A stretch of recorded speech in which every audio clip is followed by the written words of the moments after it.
Hi mga Mars! For today's video ay magluluto tayo ng simpleng ulam. Ito ay ang ukoy na dilis. But bago yan, lilinisan muna natin. Alisan natin yung mga ulo at yung mga bukog-bukog. Ayan. Nalinis na lahat.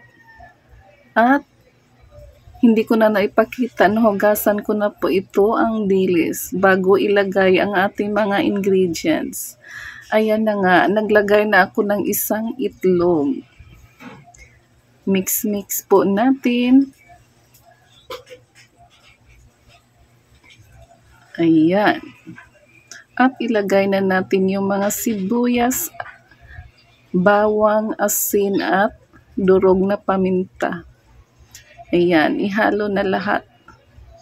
Niready ko na para mabilisan na lang. At pagkatapos halo na naman. Haluin natin ng mabuti upang ma-incorporate lahat yung mga sahog, yung mga ingredients. Ayan. At ito ang ating harina. 5 kutsara na harina. Buhos na lahat. Buhos. Ayan. Halo na naman ulit. Halo. Promise masarap to. Ayan.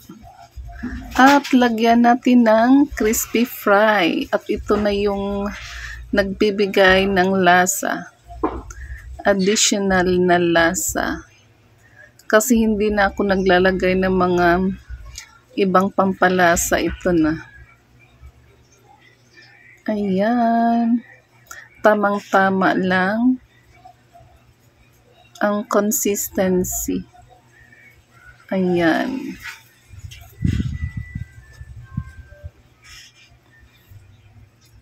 At kapag halong-halo na, magpainit na tayo ng mantika. At atin nang iprito ang ating na-mix na dilis at yung mga iba pang ingredients. Baliktarin natin mga Mars kapag ito ay golden brown na. Ayan. Thank you for watching. Please like kung nagustuhan ng video na to at paki-comment kung taga saan po kayo upang malaman ko kung saan umabot ang video na to. Thank you for watching. Hanggang sa muli. Bye-bye.